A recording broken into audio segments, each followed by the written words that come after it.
Okay, so here we are. I'm gonna go through the collision deformer tutorial. I'm gonna remake it just so it's a little bit more clearer.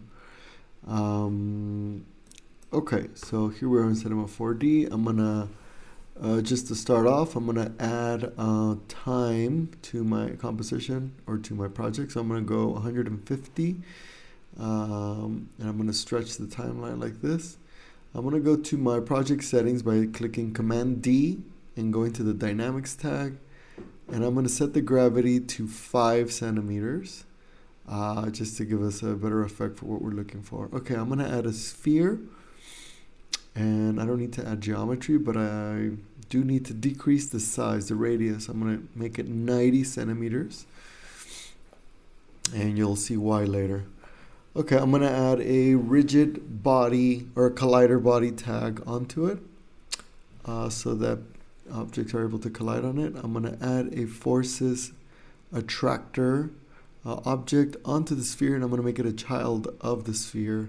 The strength I'm going to set to 1000, and the speed limit I'm going to set to 200. Okay, I'm going to go to the beginning of time, and I'm going to add a keyframe of the strength at 1000, and then I'm going to go to my 90 frame marker, set another keyframe, and then go about 10 frames ahead, 20 frames ahead, and bring the strength down to 0 and add a keyframe there. And you'll see what this is going to do a little bit later. But okay, so I'm going to add a cloner. So I can make the little spheres that are going to run over the surface. So I'm going to add another sphere. I'm going to make it a child of the cloner. And let me just go to the cloner, and it's set to grid array. So we can have a grid of spheres. And I'm going to make them smaller, about 11. Select my cloner so I can move them up above the other sphere.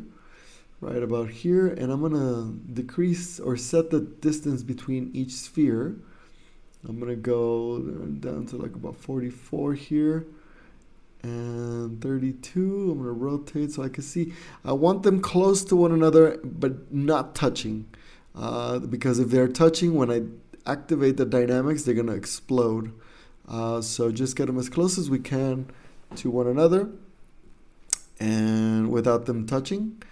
And I think this is good. I'm going to add another layer on the y-axis. So I have 2 rows of spheres here. So we have a total of about 12 spheres here. 18, I think, maybe. Okay, I think they're in position. I'm going to select the cloner, and I'm going to add a random effector. So if I select the cloner, I go to my MoGraph, effector, random, and now they're positioned in a very random way, which is what I want. I don't want them in the straight rows like they were. Okay, so what I'm going to add is I'm going to add a dynamics tag onto the cloner, the rigid body, and so they can collide with the larger sphere. And I'm going to hit play, and there you go. You see they roll around on the surface. And then at 90 frames, the gravity or the attractor force kind of ceases to exist, and they float away. Okay. What I'm going to do next is I'm going to add another sphere, which is going to be the larger one, and I'm going to leave it the radius at 100. See, we look at the other one, it's at 90, and this one is at 100. So I'm going to add on the larger one a collision tag. I'm going to make it a child of it. I'm going to select the collision tag, and I'm going to go to the the colliders tab, drag the cloner in here, because those are the spheres of the cloner are the ones that are going to be affecting it. I'm going to set it to outside volume as the solver. Okay, I'm going to add a jiggle deformer, to the sphere so that we can get these little kind of bounces going on. Okay, I'm going to add a subdivision surface, and I'm going to make the sphere a child of it. And I'm going to increase Wait, I'm gonna play, see what it looks like. And that's looking all right, but not quite what I want. So what I'm gonna do is I'm gonna go to the sphere and I'm gonna increase the segments so that I get more geometry on the surface of the sphere. And let me see what this looks like. Okay, this is what I'm looking for. It's a little bit softer. There's more geometry, so the little spheres can affect.